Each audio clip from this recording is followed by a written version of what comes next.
Everyone I know these days moves, like physically moves. They run, they climb, they play tennis, they hike. It's insane. At this point, if you don't have a hobby that involves sweating, you're basically considered emotionally unwell. It's like exercise became the new small talk. Oh, what are you into these days? Oh, movement. Like, okay, calm down. We are all just trying to escape our thoughts. But honestly, I get it. I really do. Movement gives you rhythm. A heartbeat to remind you, hey, you still exist. When you move, you exist differently. You can actually feel your own pulse. You can feel time moving with you again because when you sweat, you remember you're alive. And for a moment, you stop thinking and just exist. That's the best part. You stop narrating your life in your head and you just live it. And I think that's why everyone's addicted to it because when you stop moving, everything else starts to feel heavy. Like you sit for too long and suddenly your brain's all like, so are we sad now? Like, are we just resting and you don't even know the answer anymore?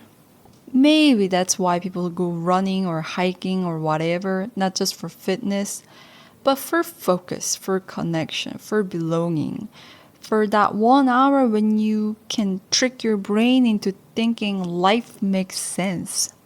Because sometimes that's all we really need 1 hour of pretending everything's fine until it kind of actually feels fine. For me, curiosity has been kind of an anchor, like the one thing that keeps me from spiraling.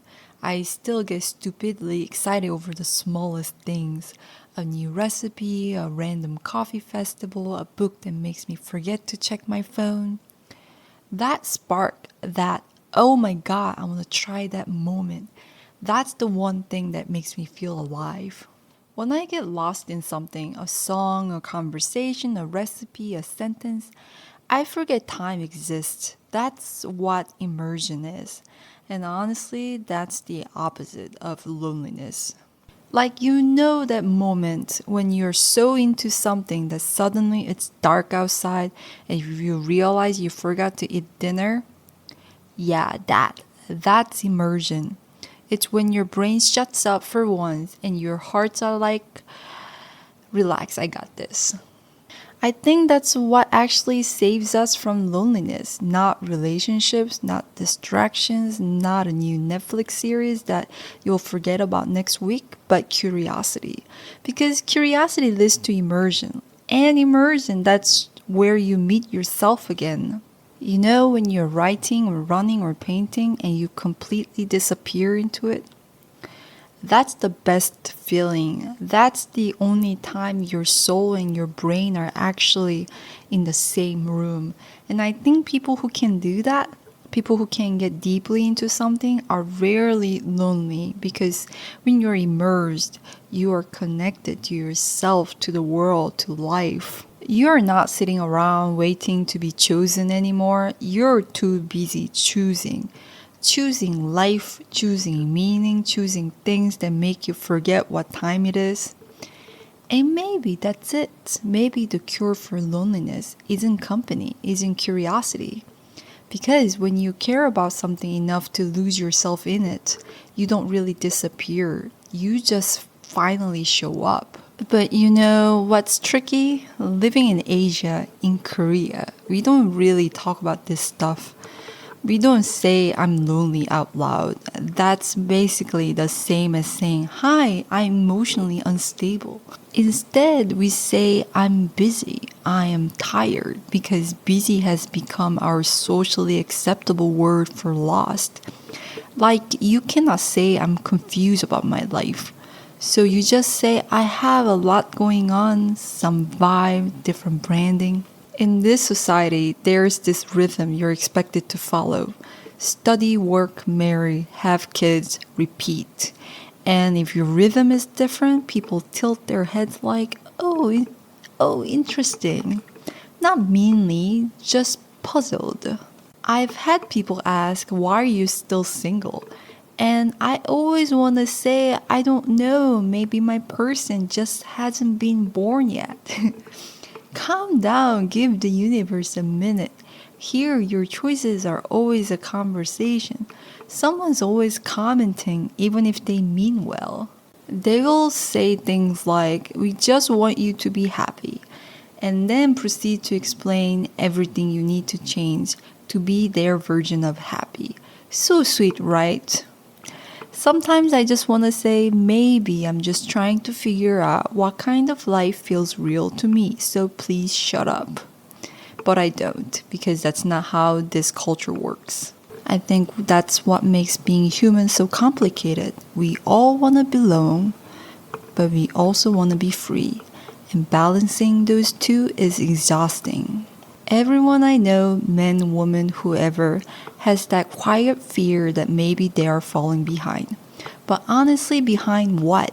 There's no finish line there. There's no gold medal for most stable adult.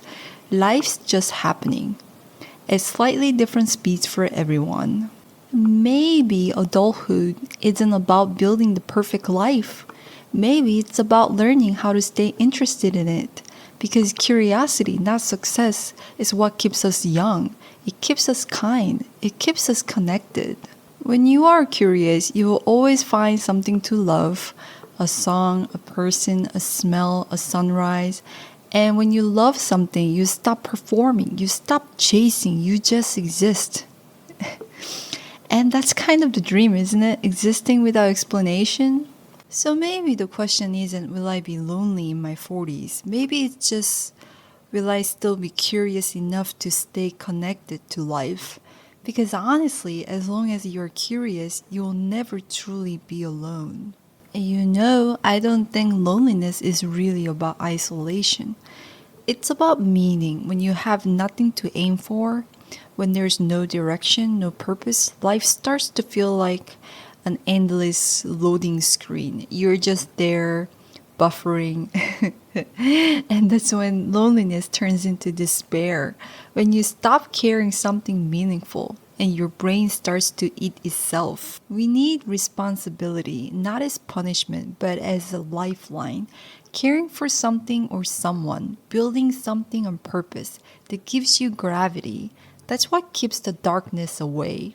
People always think freedom means doing whatever you want, but freedom without structure, that's chaos. And chaos is basically where loneliness moves in, unpacks all its bags, and says, "Hey, I live here now." So maybe the way out of loneliness isn't finding more company, but finding something worth carrying: a craft, a goal, a cause, something that makes your life heavier but in the best possible way. Because when you carry something meaningful, you stop wondering if life loves you back. You just start realizing that you love life. And that's kind of the whole point, right? You fall in love with life, and that's how you stop being lonely. So, this was supposed to be a 15-minute podcast, but apparently I had a lot to say. It ended up being like 30 minutes. So, yeah, I guess we are breaking it into two parts. Good news though, talking about one topic for this long is actually not that hard. Maybe I just like hearing my own voice. Doing a podcast is actually kind of fun. I mean, I have no idea how many of you will actually listen to this. It's long and I've literally never trained my voice. My neck already hurts. Like, why does talking hurt? Am I doing it wrong? Do I need that honey lemon thing that singers eat for their throats? Because if so, I'm officially an artist now. Anyway, hopefully a few of you subscribe, even just out of pity. Alright, I'm gonna stop talking now. Have a nice day or night wherever you are, and I really hope you enjoy this little chaos of a podcast. Thanks for listening.